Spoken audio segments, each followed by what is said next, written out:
Everybody, and welcome to another edition of Motor Mouth and Wild Bill Winters. And how you doing, Mr. Bill Winters, formerly of the New York Giants? I'm doing great, Scott. How about yourself? All right. Well, I'm going to put you on the spot with some topics, and I'm going to let you go out there and give me your 9 million cents worth. First of all, we'll lead off with the NFL deciding to reinstate Myles Garrett. I looked at the hit today, and I know we've seen it over and over. There's no question that he deserved a 6-game suspension, but you think he should have gotten more? I'm going to cut him a break here. He's been a well-behaved young man over the last 6 weeks while they probably met with him and talked to him, and I guess he was able to win them over. So I don't have a problem with it. I think it was fair. He lost out on some endorsements, and he lost out on 6-game checks. That's punishment enough. But the NFL will really go after him if he does it again. So I have no problem with it. It's amazing, too. You know, Roger Goodell has had to deal with these situations before. And I remember back in Detroit when Ndamukong Suh was playing for the Lions, he was definitely always in the principal's office. I think that Myles Garrett want to make sure that he doesn't consider himself a dirty player. So, yeah, 6 games is one thing, but Ndamukong Suh was always in there, wasn't he? Yes. It's tough inside the pit. But, in all fairness regarding Garrett, he had a pretty good reputation beforehand. Wasn't really considered a dirty player. That helped him a lot. And just the fact that he's been well-behaved and, been on social media and hasn't really run his mouth or anything about it. I think the NFL realizes that the game means something to him, and they felt the punishment was enough, so they lifted the suspension. So he's back to where he should be, and that's a good thing for everybody. Well, he's got a brand new coach. Freddie Kitchens, in my opinion, was a pushover, but he's got a new coaching staff. So one would hope that the coaching staff will make sure that Myles stays on a straight, narrow road. And my gut feeling is, Bill, that you're definitely right between the new coaching staff and a lesson learned that he's hopefully headed down the right road. Mm-hmm. Yeah, I agree. Okay. Well, we're going to stay in the state of Ohio, Bill, and we're going to talk about the Cincinnati Bengals. I know they're trying to work with Andy Dalton on a trade spot. So where do you think would be the best place for Andy Dalton next year, Bill? A team that needs a possible starting quarterback. Maybe he'll do something like the Titans did with Tannehill. You never know. Sometimes a change of scenery could do Andy Dalton really good. I know this is going to sound a little crazy. Okay. But, Gruden had him down in in Cincinnati, and that was Gruden's, calling card to get into the NFL as a head coach. So you never know. He might wind up in Jacksonville because he has a relationship with Coach Gruden, who's the offensive coordinator. So I can see that as one big home. You really don't know. It's too early to tell where he would wind up.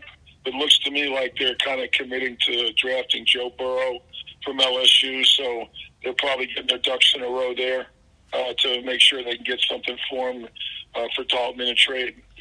I would wonder, do you think that Andy Dalton would be a good fit with the Tampa Bay Buccaneers? I know we've heard a lot of different quarterback stories tied to the Bucs, but Andy, to me, give him a good situation. I think he's a pretty solid quarterback. I really do. And again, like you said, Bill, a change of scenery would be great for him, the redhead. Yeah, the only problem with the Buccaneers is I don't think he's going to be that much of an upgrade over Winston. The problem with the Buccaneers is they don't have a running game. Right. All right, so the quarterbacks have to overcompensate. They've got everything else, but they don't have a running game. So the reality of it is the quarterback has to do too much, and they kind of get Winston's MO, and he throws a lot of picks. So I don't know if he'd be that much of an upgrade with Dalton in there. But if they can get either one of those quarterbacks a run game, I think that's going to help any quarterback. Look at Tannehill. Look at Goff last year. Take away the run game, and these guys become below average. So it's a team game. So that's how I feel about that. Oh, geez, Bill, we got ourselves an Ohio show. We started off in Cleveland, we're going to Cincinnati, and now we're going to Columbus, where the Ohio State Buckeyes suspended 2 players after rape in kidnapping charges. So you're talking about 2 first-degree felonies for the Buckeyes. And the Buckeyes have been known for having these kinds of off-the-field issues dating back to Jim Tressel. I know Urban Meyer hasn't had any choir boys either. And just even though Jim Harbaugh can't beat the Buckeyes, he certainly doesn't mind sticking it in their ear when you're dealing with guys that are certainly think that they're above the law. I tell you, sometimes I think the criminal records of college teams are directly proportionate to how many games they win. I look at what went on in Baylor with all those rape cases, several years ago before they cleaned that up. Ohio State, they always seem to have players that get in trouble while they're at Ohio State and even afterwards when they're in the pros. I think it's just the type of player that they recruit. Some of these guys lack character. You got to have guys that are kind of nasty, but you don't want the guys that are nasty to cross the line and start raping and doing armed burglary and all that other stuff. So doesn't surprise me. Another hit on Ohio State, but it is what it is.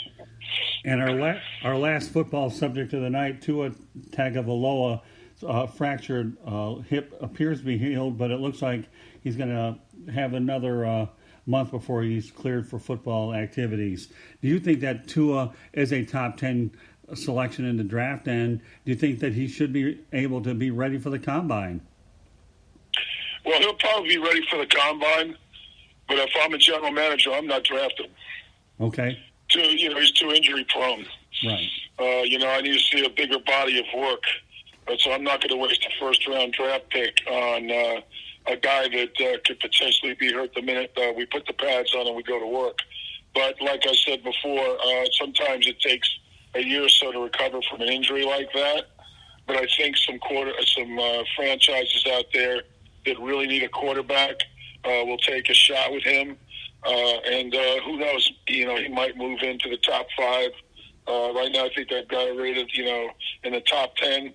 But I think the best place for him is to go with a veteran team and get a chance to develop and also heal that hip. He's had a lot of injuries over the last year or two, and it doesn't, you don't heal overnight. But it's nice to know that he's getting some good reports. But it could be a PR job as well, because there's a lot of money riding on the line when you slip from, top 5 down to, late in the first round, and you're giving up millions. But he can make that back. But the way I look at it, I'm a little leery of this guy. And, I'm going to tell you something else. I don't think his game translates to the pros. Really? I don't see him as a guy that can put a touch on a football. All right? And, he throws it really hard. But I haven't seen him, in any bowl games. I haven't seen him against competition, like the Senior Bowl, that kind of stuff, because he's injured. And he was at Alabama, but Alabama, has a lot of talent. And he's, all he did was throw balls in the flat, and the guys would run for 7 or 8 yards. Alabama had some really good receivers that are going to go in the first round, I believe. So, I don't buy all the hype. What I'm going to have to see is a body of work inside a pro camp before I even, say how good he is, because college is not the pros. Yeah, okay, and I just think that this guy, I don't think he moves real well in the pocket. I think that he's a lefty, so, you have to adjust your offense for that. And I just think he's injury prone and has shown that he gets hurt. And, I need to see more body of work before I commit that kind of money. But this is entertainment, putting fannies in the seats. So you'll get some franchise, I think, that will, take a shot at him. But I think the best thing for him to do is just stay focused and get well, and hopefully go in the later rounds and maybe give up a couple of million, but make that back in playoff money and an opportunity to have a stellar career, because, you're putting a lot of pressure on a youngster, okay, to come in and overcome an injury and then also be a first-round draft pick and then expect to be leading a team halfway through the year. So it depends on the franchise.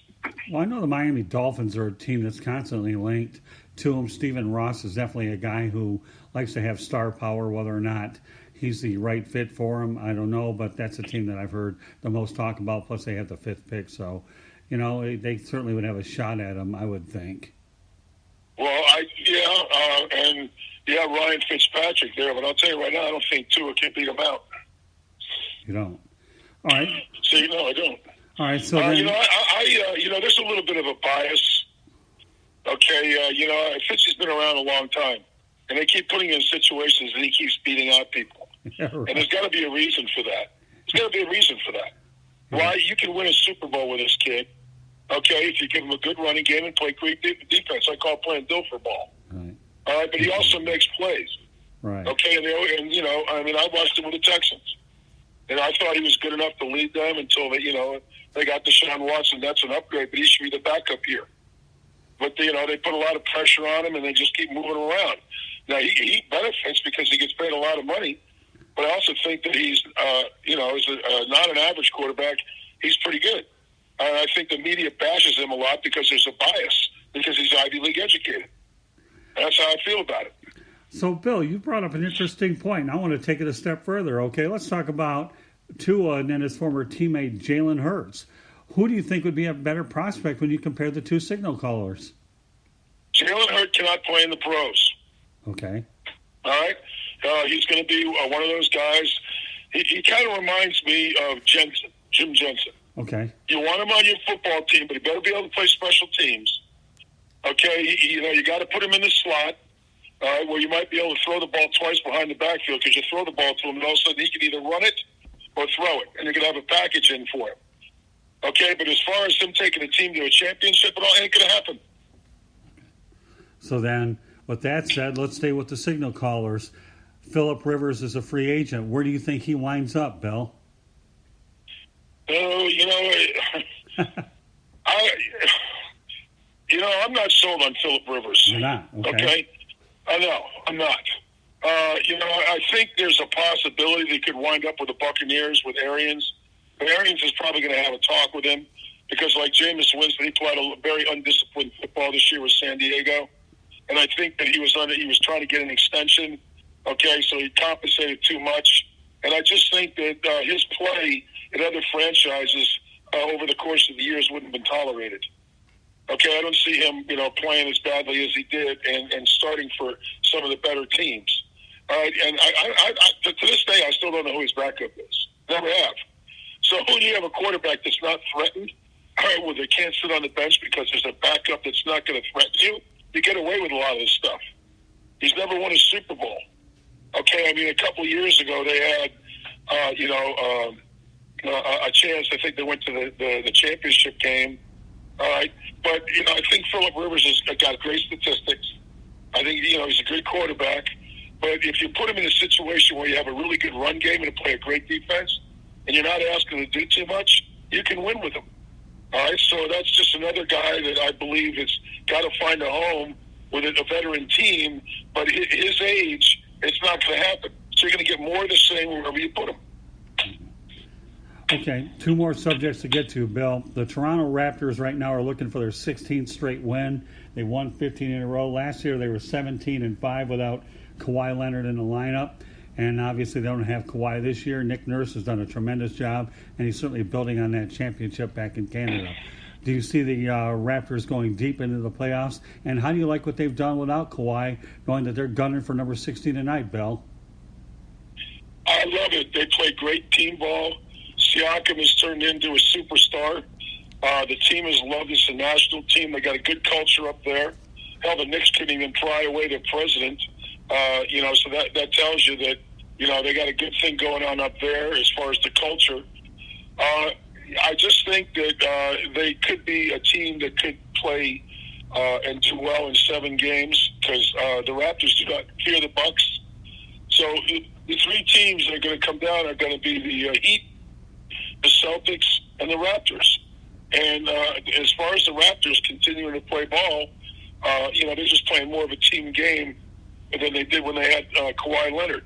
And I think they learned a few things about what it takes to win in the playoffs, and everybody's buying in and drinking out of the same Kool-Aid. So that's a good thing. So you never know. I'm not going to discount them. Remember, they shut down the Bucks last year. Right. We were sitting on the show, and we actually thought the Bucks were going to sweep them. Okay, and they turned around and won 4 in a row. Yeah. All right, so that tells you something about the Raptors.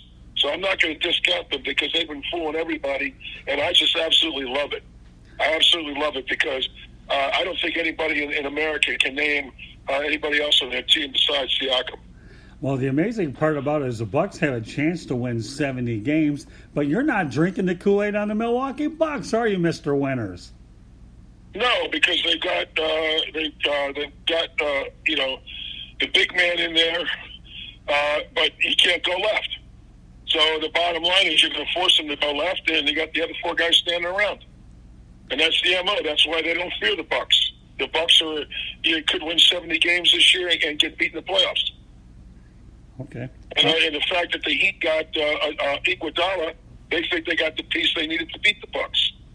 And in the locker rooms, they do not fear the Bucks. So you got teams that are really good during the season, okay. But I'm looking for teams that are built for the playoffs. So, it's a totally different world.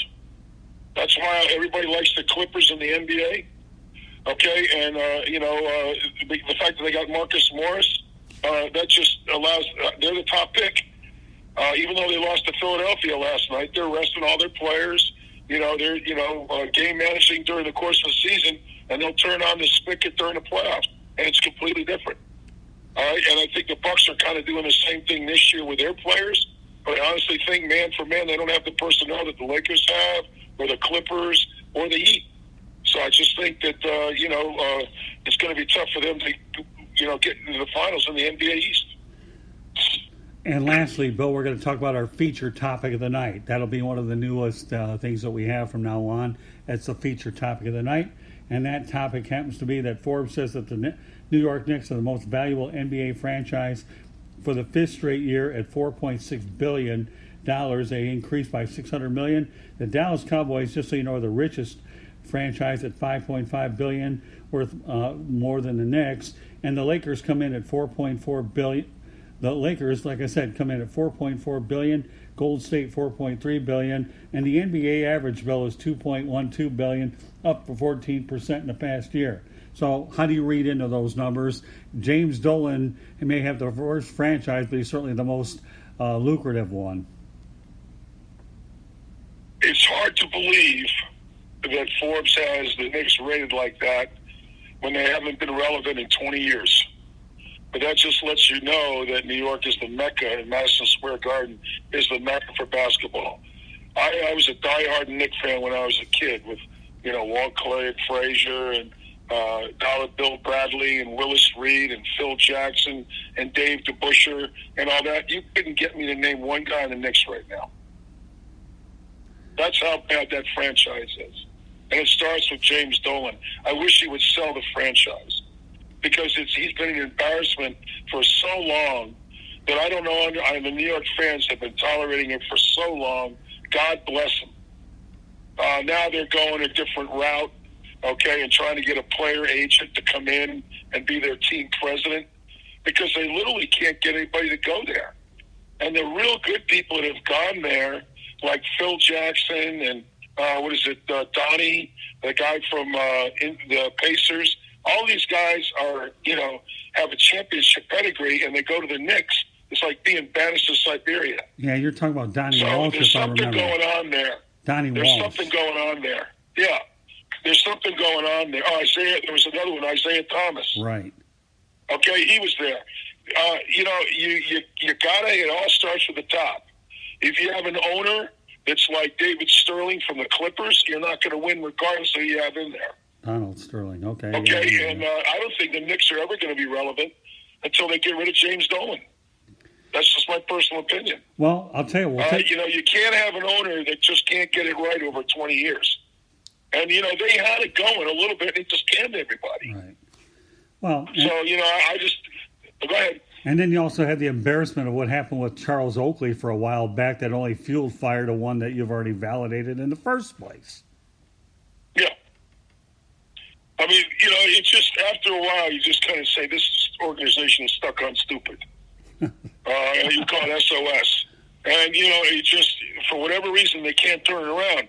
And the franchise is valued like that when it's dog squeeze. Imagine how good it would be if it was like they were winning ball games there. It'd be unbelievable. Right. I'm looking forward to the day that happens, but I'm not seeing it anywhere soon in the next 10 years. I'm just not seeing it. Well, last year they were banking on free agency. Nobody wanted to go there. They wanted the medicals on Kevin Durant. Obviously, I can understand wanting to do that, but they're trying to find, ways to turn players away. And now you're right. It's a place that nobody wants to go to. And what's amazing about the whole thing, Bill, is right across the bridge you have the Brooklyn Nets, who are actually a desirable franchise, and there is competition with the Knicks, and it's really one-sided because the Nets seem to be playing well, and the Knicks, like you say, are stuck on stupid. It's the difference in the organizations. Yeah. I believe the Nets have a Russian owner, Right. and the players know that this guy will spend the money he wants to win, and Durant's going there. Kyrie Irving's going there, so what does that tell you? They're making all the right moves, while the Knicks are sitting around like a dinosaur. It's a shame. It is what it is. Yeah. Okay, well, I'll tell you what, Bill, here's what we're going to do for the last minute or two in the program. Why don't you go ahead and talk about how folks can reach you and the numerous platforms that you have outside of ours. You can reach me on Facebook. Just type in my name, Bill Winters. I think there's like 85 of them. But you'll see a circle like I'm sitting looking at a porthole with a headshot, a porthole of a ship, that is. All right, so that's how you can find me on Facebook. I'd love for you guys to subscribe to my YouTube channel. The easiest way to get to my YouTube channel is just type in my name, Bill Winters, and put the word football. This time you'll see a purple circle, all right, with me wearing a Nike hat. Just hit subscribe. I'd also like you to look at my Wikipedia page, Bill Winters Football. If you get it, it'll come right up. You'll see my body of work, and you'll see that I've been around a little bit. I've been in the room with some of the best players that ever played the game, and yada, yada, yada. And that's it. Also, on our podcasts.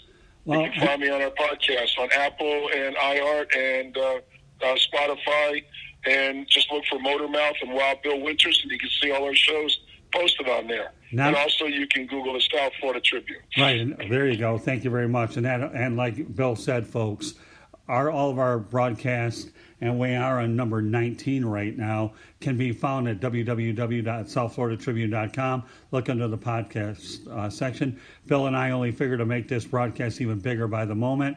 But in the meantime, Bill, you'll find Bill Winters also regularly on the Sports Exchange, once again on the South Florida Tribune Broadcasting Network. So on behalf of Bill Winters, my name is Scott Morganroth, the Motor City Madmouth, wishing everybody a great Wednesday night, and we look forward to seeing you tomorrow on the Sports Exchange. Right, Bill? You got it, Scott. Well, have a good night, Bill. Thank you. Good night, you guys.